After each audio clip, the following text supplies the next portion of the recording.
like as your body is becoming sexual. Nothing weird happened to me. Luckily. Thank God. I dodged 2 molestation attempts. Really? Yeah, 2. What'd you dodge? Well, I dodged one of them when I probably was like 7 or 8 years old. That was the scary. Well, they were both pretty scary, but that was the scarier one because I was at the library and I was by myself. You know, I was a latchkey kid. My parents just let me out of the house, which, you know, at the time was kind of normal. In retrospect, like thinking about it now, like I couldn't imagine letting my 7-year-old just fucking wander around. Not just that, but walk to the public library, you know, in San Francisco.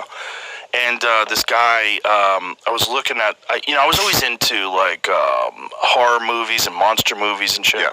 And so I was reading these books in this, they had a section of like, you know, monster books. Yeah. And this guy came up to me and he goes, do you like monster books? I go, yeah.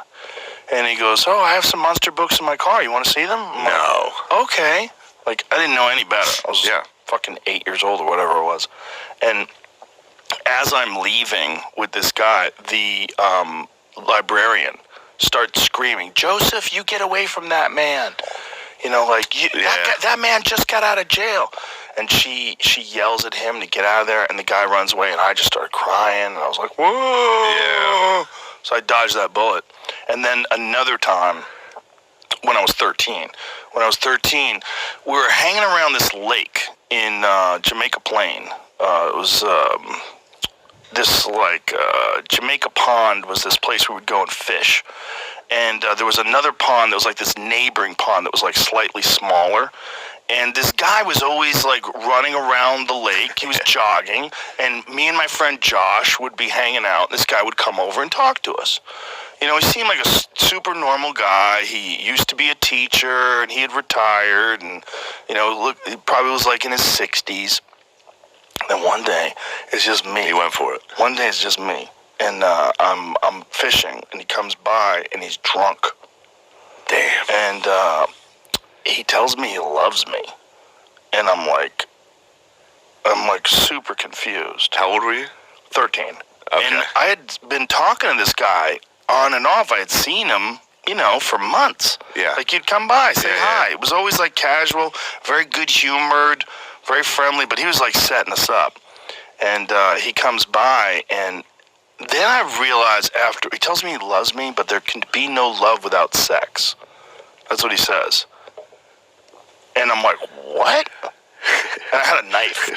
So I remember, like, I grabbed my knife in my pocket, and I had my hand on my knife, and I was like, oh my God, I'm going to have to stab this guy. Damn. Yeah. I was like, this is going to, because there was no one around. There was no one around. Wow. It was just trees and you were 13, you were like, I'm going to have to stab. Oh, I was gonna cut this guy. I would have trusted the guy. I would have been like, yeah, you're right. You're smarter than me. I'll see you later. I don't know what. It was dangerous. We had a guy go for us. Yeah. There was a guy that used to linger. Hilarious, dude. He was mentally challenged, but he would always hang out around my high school, and he would go to all the like basketball games. One day, we had like a tape recorder for the national anthem. To play at the beginning of games, they would just hold a mic next to a tape recorder. It broke. So the mentally handicapped guy stood up and started singing. And the whole fucking gym was like, started listening. Everybody just listened to the guy sing the national anthem. Oh my God, did he get all the words right? I don't remember. I doubt it. I doubt it, dude. I think he was freestyling a little. And the Rockets but no, he would try to get you. He would go to games. But he was like again, it wasn't that long ago. It was long enough that like people were like, yeah, he's weird. That old thing where like, there's a town pedophile, but he's a weird guy. Yeah. So he would like be like, you guys want to play football? And we were little kids at the high school football game playing like touch football. And he was like, you guys want to come out to my car? I have Nerf balls. And we were all like, no, dude, stop trying to fuck us. Like, we knew what he was doing.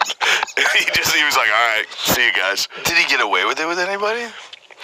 Probably. If you get the mentally handicapped guy tricks you into getting into his car. Nerf balls. I got Nerf balls out. That's how he gets you? And we were just fully like... Nobody would ever like take your advice again. No. Like, bro. You got raped by that fucking idiot. That fucking guy got you. You got raped by an idiot, dude.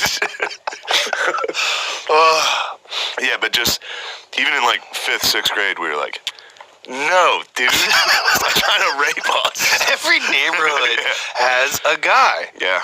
I didn't even realize the other guy. We had two guys. The other guy he had a tricycle with his name on a license plate, like a fake license plate on the front of his tricycle. It was a sick tricycle. But he would come around and he would speak gibberish, but every once in a while it would get kind of sexual. Like he would come over and just be like, "Do you like pancakes?" We're like, "Yeah, dude, we love pancakes." And he's like, "Do you ever put syrup on your pancakes?" We're like, yeah. He's like, "You ever put syrup down your pants? You ever rub syrup all over your?" Stop. And he'd just keep tricycling, dude. Jesus Christ. I don't know if they ever actually got anyone. Sometimes it just doesn't work, and they just keep swinging Just keep swinging. forever. Fuck it, dude. They're fucking. It was always like it was always on To Catch a Predator. They would always catch like a mentally handicapped guy. And there was always a part of me like, Yeah. come on.